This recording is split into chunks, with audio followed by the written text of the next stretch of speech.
तो हेलो दोस्तों, आप सभी का स्वागत है राज एकेडमी में। मैं राजन। आज के इस वीडियो में हम लोग ऐसे बात को शेयर करने जा रहे हैं जो हमारे लिए, हमारे देश के लिए एक शर्म वाली बात हो गई।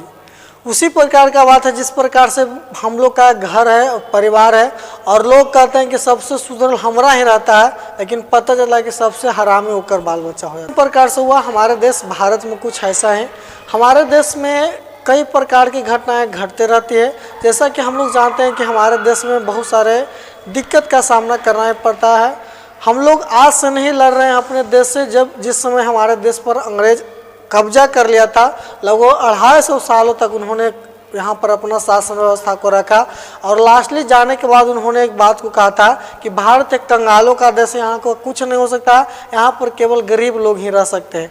लेकिन हमारी सरकार काफ़ी मेहनत करती, और आज 2024 में मेहनत करते करते वो काफ़ी मेहनत की, और हम लोग देश पूरे वर्ल्ड में हम लोग का देश अर्थव्यवस्था में तीसरी स्थान रखने जा रहा है। अब सोचिए, ऐसा देश होने के बावजूद हमारे देश में कई चीज़ पर, नियम कानून पर प्रतिबंध नहीं लगाए जा रहे हैं जो बिल्कुल टाइट होने चाहिए थे। जैसे हम लोग के कई राज्य हैं, और हमारे देश में भी और हमारे समाज में भी लोग का ऐसा मानना है कि गरीबी मिटाओ, बेटी बचाओ, बेटी पढ़ाओ, ये सारी बात को हम लोग देखते रहते हैं। आखिर किसकी बेटी बचाओ और किसकी बेटी को पढ़ाओ और किसकी बेटी को आगे बढ़ाओ, इस तमाम बातों को हम लोग आज के सेशन में रखने जा रहे हैं। एक व्यक्ति जो स्पेन की एक महिला है, और उसने अपना शादी विवाह ब्राज़ील के एक व्यक्ति से किया है, और दोनों मिलकर बाइक राइडर का वो काम करते हैं। मतलब ये है कि दोनों बाइक चलाकर पूरा देश घूमने का अपना एक निर्णय लिए हैं। दोनों दंपति आपस में मिलकर अपना डिसीजन लिए कि हम लोग पूरा जो भी हमारे देश हैं, आप विश्व में जितना देश है लगभग देश में हम लोग क्या करेंगे, बाइक के द्वारा घूमेंगे। अपने पास जो भी उनका खाने पीने की व्यवस्था था उसके साथ वो अपना यात्रा को प्रारंभ करते हैं। मतलब उनका जो घूमने का यात्रा था वो पाकिस्तान से बांग्लादेश, बांग्लादेश से आपका ये भारत में पश्चिम बंगाल में विन किए, वहाँ के बाद झारखंड है, झारखंड के बाद बिहार के बाद उनको नेपाल जाना था। लेकिन हुआ इनके साथ यूँ कि हमारा जो झारखंड का राज है, झारखंड के राज में उनके साथ एक दुष्कर्म किया गया। महिला को झारखंड में काफ़ी प्रताड़ना का सामना करना पड़ा। अतिथि देवो भव, जो ये शब्द है, शायद ये शब्द अब नहीं कहने लायक है, क्योंकि हमारे देश में कुछ ऐसा किया गया है जो नहीं करना चाहता था। स्पेनिश महिला है, वो लगभग 65 देशों से होते हुए हमारे भारत में आ रही थी। जैसे ही वो हमारे भारत में आई, भारत क्या कर, जो झारखंड है वहाँ पर एक जगह है, जगह दुमका नामक जिला से प्रसिद्ध है।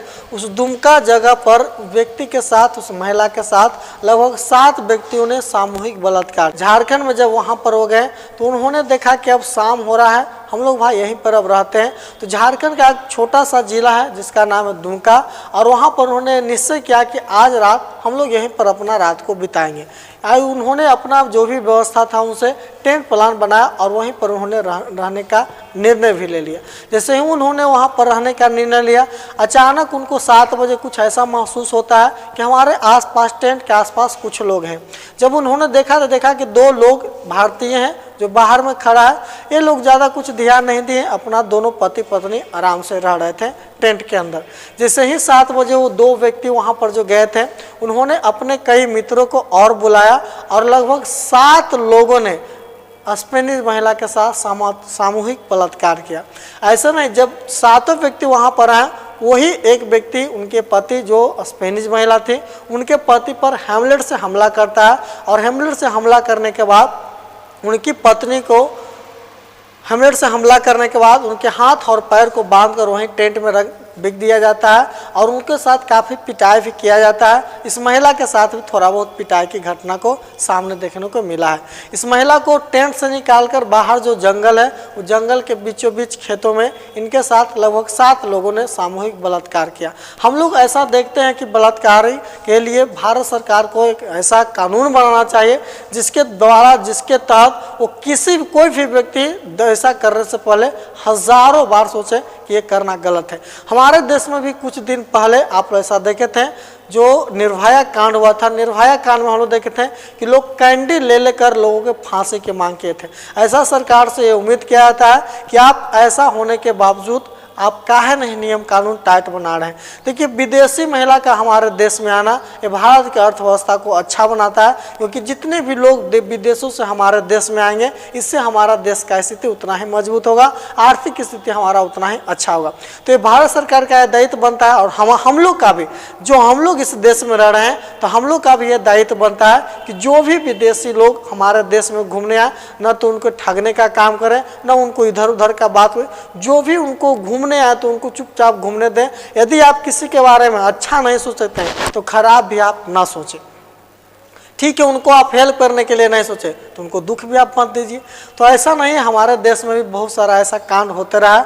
ऐसा अनुमान लगाया गया पिछले 2022-23 में, ऐसा अनुमान लगाया कि हमारे भारत देश में लगभग 24 घंटों में 86 रेप केस होते हैं। मतलब 1 घंटे में प्रतिदिन 4 लड़कियों का रेप होता है। ये हमारे देश का आंकड़ा बताता है।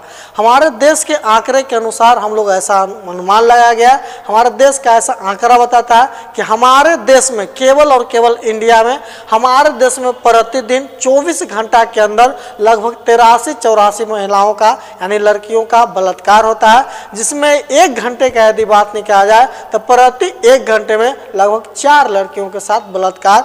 आज के पिछले रिपोर्ट के अनुसार हम लोग भारत का डाटा है। तो आखिर क्यों नहीं भारत सरकार को और पूरे जनता को इस पर काफी कदम उठाना चाहिए।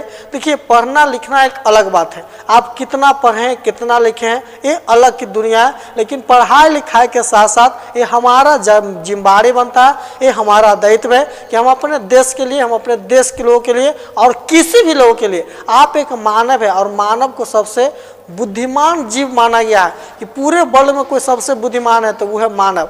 वो कीट पतंग, कुत्ता, बिलाई, सुअर, गधा, ये सबसे अच्छा माना गया मानव को, क्योंकि मानव किसी के भी बारे में सोच सकता है। अब देखिए जब इस स्पेनिश महिला के साथ सामूहिक बलात्कार किया गया, लगभग 7 बजे से घटना स्टार्ट होता है और 10:30 तक उन दरिंदों ने महिला के साथ सामूहिक बलात्कार करती है। कुछ देर के बाद लगभग 10:30 के आसपास ये महिला वापस आती है। अपने जब टेंट में आए देखे कि पति का स्थिति खराब है, उनको भी इधर उधर चोट लगा है। अब देखिए इन्होंने अपने पति को बताया कि हमारे साथ ऐसी घटना हुई। तुरंत इन्होंने अपना जो इंस्टाग्राम इनका आईडी है जिन पर अपना वीडियो फोटो ये सब का शेयर करते हैं, वहाँ पर उन्होंने एक अपना वीडियो बनाकर शेयर किया और लोगों को ये बताया कि देखिए हमारे साथ ऐसा हुआ है। इन्होंने काफ़ी दुख के साथ ये व्यक्त किया कि लगभग 65 देशों से हम घूम कर आ गए हैं और भारत में ऐसा हो गया। इन्होंने एक अच्छा बात भारत के लिए बोला कि ये एक घटना है, जो घटना कभी भी किसी के साथ हो सकता है। ऐसा नहीं कि केवल इंडिया में रेप जैसी का घटना होता है, रेप जैसा कांड होता है। अन्य देश ब्राज़ील हो, रूस हो या अमेरिका हो, इंग्लैंड हो, आपका फ्रांस हो, जर्मनी हो, हर देश में ये सब काम होते रहता है। लेकिन ये भारत में आकर हुआ, ये हमारे लिए घटनापूर्ण बात है। कहीं भी हो सकता था लेकिन भारत में हुआ तो ये घटनापूर्ण बात है। इसीलिए मैं भारत देश को खराब नहीं करते, यहाँ के जो कुछ लोग हैं उनको मैं खराब करती हूँ। ये उन्होंने एक अच्छा अपना स्टेटमेंट दिया, तो इससे भारत को काफ़ी खुश होने की जरूरत नहीं है। सरकार को चाहे किसी के भी सरकार रहे, हम लोग तो भाई एक शिक्षक हैं, हम लोग का काम है कि जितने भी जानकारी हो सकता है हम आपके साथ वो शेयर करें। महिला के साथ ये सामूहिक बलात्कार हुआ, उनका उम्र 28 साल ये बताया जाता है, उनके पति का उम्र 63 वर्ष बताया जाता है।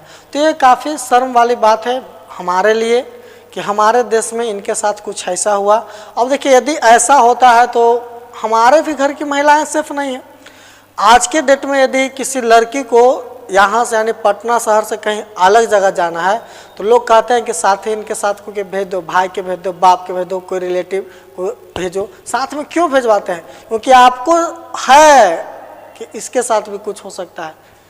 तो देश में ऐसा नहीं केवल उन्हीं लोगों को, सभी लोगों को संभालना चाहिए और सरकार को भी थोड़ा सा इस पर कड़ा नियम बनाना चाहिए। और हम लोग का भी धर्म बनता है, दायित्व बनता है, कर्तव्य बनता है कि हम लोग इस सब के बारे में सोचें। यदि कहीं पर यदि अकेली लड़की या अकेली महिला जा रही है तो उसके प्रति आप नेगेटिव कभी ना सोचें। आप उसको ठीक है, वो किसी मुसीबत में पड़े हुए, उसको जाने में समस्या है, उसको ऑटो नहीं मिल रहा है, टेम्पो नहीं मिल रहा है, बस नहीं मिल रहा, तो यदि आपको लगता है कि हम इसको वहाँ तक छोड़ दे सकते हैं तो उसको आप हेल्प करिए। लेकिन आपको लगता है कि हम हेल्प ना करें तो उसको दुख पहुँचाने का भी काम ना करें। ये मेरा स्टेटमेंट। हम ठीक है, हम किसी का भला नहीं कर सकते, बुरा भी मत करो भाई। तो ये सभी लोगों को इस बात के बारे में सोचना चाहिए। और इनके साथ हुआ है, किसी के साथ हो सकता है कि आपके घर के, हमारे घर के महिलाएं यहाँ से कहीं घूमने जाती है, दिल्ली जाती है, मुंबई जाती है, पंजाब जाती है, तो उनके साथ भी ऐसा घटना हो सकता है। तो क्या आप ऐसा नहीं चाहते हैं कि आपके घर की भी महिलाएं सेफ रहें, आपकी भी बहन सेफ रहे, हमारी पूरी भारत की बहनें सेफ रहें? तो पूरी सेफ करने के लिए आपको, हमको, सबको उठाना होगा, सबको एक कर्तव्य।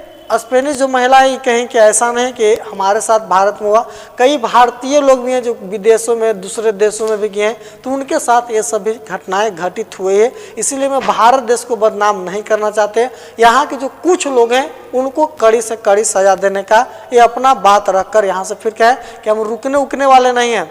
एक बात और, जिस समय सामूहिक बलात्कार हुआ लगभग 10:30 के बाद, इन्होंने अपने महिला काफ़ी पीड़ित है, महिला काफ़ी दुख हुआ है, प्रताड़ना किया गया है, फिर भी ये महिला अपना सोशल मीडिया में वीडियो डालती है। वीडियो इसलिए बना कर डालती है कि हमारे साथ देखिए ऐसा हो गया, और ये खुद गाड़ी चलाकर थाना में जाती है, कंप्लेन करती है। थाना में कंप्लेन के बाद थानेदार कहता है कि चलिए हम आपको हॉस्पिटल में इलाज करवाते हैं, आप काफ़ी दिक्कत में हैं। तो महिला खुद अपनी गाड़ी चलाकर वहाँ तक, हॉस्पिटल तक पहुँची। ये बड़ी बात है, महिला कितना बहादुर। सबसे पहली बात कि महिला बहादुर कितनी है। एक अकेली महिला सोचिए, पूरा लगभग 65 देशों में घूमकर आ गई। हम लोग का आंकड़ा के अनुसार हमारे वर्ल्ड में कुल 193 देश हैं, जबकि 65 देश घूमकर चल आई। और आज के डेट में यदि आप भारत में रह रहे हैं तो भारत में भी ऐसा देखें कि जैसे शाम का 6 बजा, किसी का भी माँ बाप अपनी बेटी को अकेले मार्केट में नहीं जाने देता है, जानता है कि इसके साथ कुछ भी हो सकता है। फिर ऐसा क्यों? आप अपने बेटा को भी समझाइए कि किसी दूसरे की बहन को ना कुछ बोले, तब तो आपकी भी बेटी सेफ होकर आएगी। तो ऐसा नहीं, इसमें सभी को कुछ न कुछ अपना कर्तव्य, धर्म निभाना होगा, चाहे वो हम हैं, चाहे वो। ये भी स्टेटमेंट में निकल कर आया कि जितने भी लोग इनके साथ गलत काम किए, दुष्कर्म वाले काम किए हैं, वो सभी के सभी लोग शराब का सेवन किए होते हैं, और उनका उम्र 22 से 28 वर्ष के आसपास बताया जाता है। वर्ल्ड में एक ऐसा भी देश है जहां पर महिलाओं के प्रति और बच्चों के प्रति काफ़ी सख्त नियम बनाए गए हैं, जिसका नाम है दुबई। दुबई एक वर्ल्ड का ऐसा देश है जहां पर यदि कोई महिला घूम रही है तो किसी को औकात नहीं कि कुछ बोल देगा, क्योंकि वहाँ पर महिलाओं के प्रति और बच्चों के प्रति और किसी भी सामान के प्रति वहाँ पर सरकार का कड़ा नियम है। मतलब यदि आप इंडिया में मोबाइल छोड़कर चले जाते हैं स्टेशन पर तो मोबाइल वजह नहीं मिलेगा, लेकिन यही मोबाइल आपका दुबई में उस स्टेशन पर वहाँ छोड़ के चल गए, 2 दिन बाद आकर देखिए तो आपको मोबाइल वहाँ का वहाँ मिल जाएगा। ये बताता है कि वहाँ की सरकारें कैसे हैं, वहाँ के कानून कैसे हैं, और वहाँ के लोग कैसे हैं। तीनों बात सरकार की केवल जिम्मेदारी आप ठहरा रहे हैं, तो भी आप गलत हैं। सरकार इसमें क्या करेगी? हमारे प्रक्रिया में 3 ही चीज़ है, विधायिका, कार्यपालिका, न्यायपालिका। ये तीनों का अपना काम है, लेकिन जब तक इसमें हम लोग, आप लोग, पूरा जनता इसका सहयोग नहीं करेगी, कोई भी सिस्टम चलने वाला नहीं है। तो हम लोग का भी सरकार को सहयोग करना चाहिए। ये सब आप कहीं भी देखें तो आप प्रयास करें कि लोगों को बचाएं। ऐसा आपके पर कहीं पर आपको लग रहा है कि इस लड़के के साथ कुछ गलत हो रहा है, तो आपका ये धर्म आता है कि उसको बचाएं। यदि आपको लगता है कि हम नहीं बचा सकते हैं, हम कमज़ोर हैं, उसमें 50 हुए, 10 हुए, तो आप किसी को फ़ोन कर थाना, पुलिस से सबको बुला सकते हैं। छोड़ छाड़ कर भागना नहीं है, ये हमारा धर्म कहता है, ये मानवता कहता है कि एक मानव को दूसरे मानव का सेवा करना चाहिए, हेल्प करना चाहिए। और ईसाई धर्म हमें बताता है कि लोगों को हेल्प करना एक अच्छी बात है। जो लोग सीधे लोगों को, मानवता को अपनाता है, वो सीधे स्वर्ग जाता है। तो ये स्पेनिश महिला के साथ काफ़ी गलत हुआ, और इसके लिए मैं खुद शर्मिंदा हूँ और इनसे पैर छू कर माफ़ी मांगना चाहता हूँ कि आप आएँ और हमारे देश में आपके साथ ऐसा हो गया। ये काफ़ी दुख वाली बात है। जैसे सपोज करें कि आप ही के घर की एक लड़की घूमने जाती है कहीं पर, मुंबई, दिल्ली, और उसके साथ ऐसा कुछ हो तो आपको कैसा खून खौलता है, लगता है कि बुलाओ सीधे पार कर दो कर। तो उसी प्रकार से हमारे और सरकार के और आप सबके जिम्मेदारी बनती है कि ये सब के प्रति कठोर से कठोर नियम कानून बनाया जाए। हमारे देश में लगभग ये सब घटनाएं होती रहती हैं, लेकिन विदेशियों यात्रियों के साथ यदि ऐसा होता रहा, विदेशी यात्रियों के साथ यदि लगातार ऐसा होता रहा, तो वो दिन दूर नहीं जिस समय हम लोग ये कह जाएंगे, जिस समय हम लोग के पास काफ़ी चीज़ की कमी हो जाएगी, कोई भी लोग, विदेशी लोग हमारे देश में आने से कतराएंगे, क्योंकि वहाँ पर जाने के बाद उनको सेफ महसूस नहीं होगा। उनको ऐसा लगा कि हम वहाँ जाएंगे तो हम सेफ नहीं। इसमें मैं झारखंड पुलिस को ये धन्यवाद करना चाहता हूँ कि आपने इस पर कड़ा एक्शन लिया और इनको न्याय देने का भी काम करें।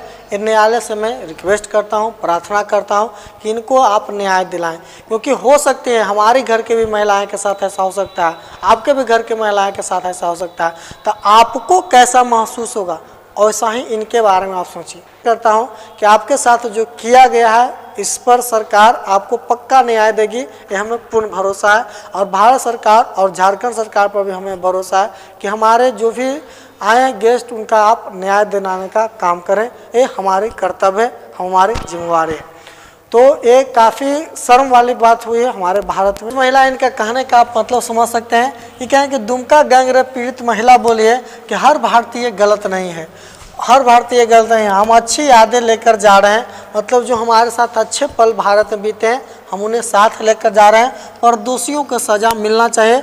और मैं न्यायालय से रिक्वेस्ट करता हूं कि आप इन महिला का न्याय दिलाने का काम करें, क्योंकि ऐसा काम हमारे भी बहनें के साथ, हमारे भी माताएं के साथ ऐसा हो सकता है। इसलिए आप इनको हमेशा न्याय दिलाने का प्रयास करें। लोग निर्भया कांड में भी देखे थे कि लोगों को फांसी मिला था, तो इनके भी जो भी दुष्कर्म करने वाले लोग हैं उन्हें भी फांसी की सज़ा की सरकार से हम डिमांड करते हैं, मांग करते हैं कि आप इनको पक्का फांसी की सज़ा दें। तो मिलते हैं हम लोग किसी नेक्स्ट वीडियो में, तब तक के लिए बहुत बहुत धन्यवाद। जय हिंद।